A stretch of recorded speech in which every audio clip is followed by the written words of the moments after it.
माझं नाव विजय हरिभाऊ पाटील दाताळा. हां, आपण जूट किती वर्षापासून घेता महाबीजचा बीज उत्पादन? मागील आता 3 वर्ष झाली. 3 वर्ष झाली. आता हे 3रं वर्ष चालू आहे. मागच्या वर्षी किती उत्पन्न आलं होतं? मागच्या वर्षी मला 4 एकरामध्ये 22.5 क्विंटल झालं होतं. बरं. मागच्या वर्षी महाबीजनं भाव काय दिले? 8,000 रुपये क्विंटल. 8,000 रुपये. आणि या वर्षी आता तुम्ही हे जूट कोणत्या दिवशी म्हणजे कोणत्या महिन्यात केव्हा पेरणी? मी 10 जूनला पेरणी केली आहे सर, उन्हाळ्यात. अच्छा. कोरडवाहू. आणि याचं सविस्तर काय किती अंतर आहे झाडाचं याचं पट्टा पद्धत केली आहे मी. हां 4x1. हां आणि 2 तास आहे हिच्या हां 4x1चे. हां.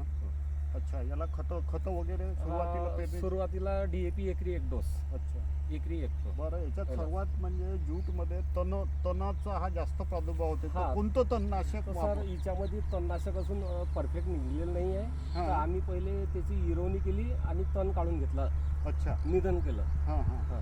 आणि नंतर ते टोंग्याच्या वर झाल्यावर आम्ही याच्यात तणनाशक मारलं. आणि याची खुडणी केव्हा केली? याची खुडणी पहिली 40 दिवसानं हां आणि दुसरी 65व्या दिवशी. 65 दिवस.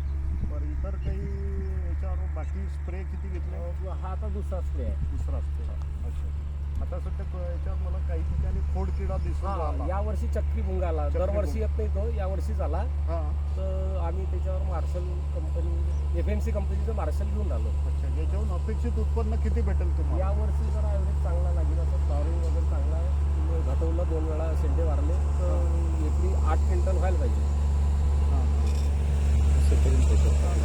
धन्यवाद. हा इथे फवारणी चालू आहे. म्हशीला फिरान म्हणून इकडे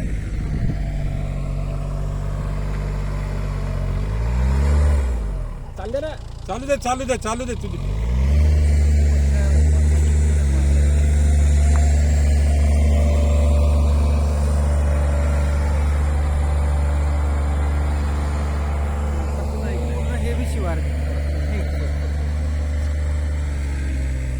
अपेक्षित उत्पन्न याच्यात किती? सर यावर्षी एकरी 8चा धरलेला आहे. एकरी 8 क्विंटल. महाबीज भाव तो 8,000 रुपये. 8,000 रुपये देतो. त्यामुळे शेतकरी बंधूंना तुम्ही काय सांगा? काहीच हरकत नाही. पेऱ्याला काहीच हरकत हे नाही. सोयाबीनला तर खूप खर्च आहे. सोयाबीनला पर्याय हे जूट होऊ पहिले शकतं. बियाणा खर्च, मग खत, हां. 4 वेळा फवारे, तणनाशक, बरं. खूप खर्च आहे. आणि त्यावेळेस सोयाबीनच्या काढणीच्या वेळेस पाऊस येते, हां, ते हां. पीक हातात येते नाही येत.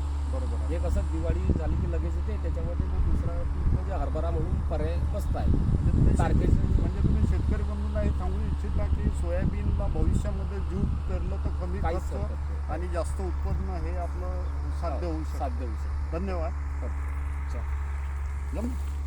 छान जमलं सर.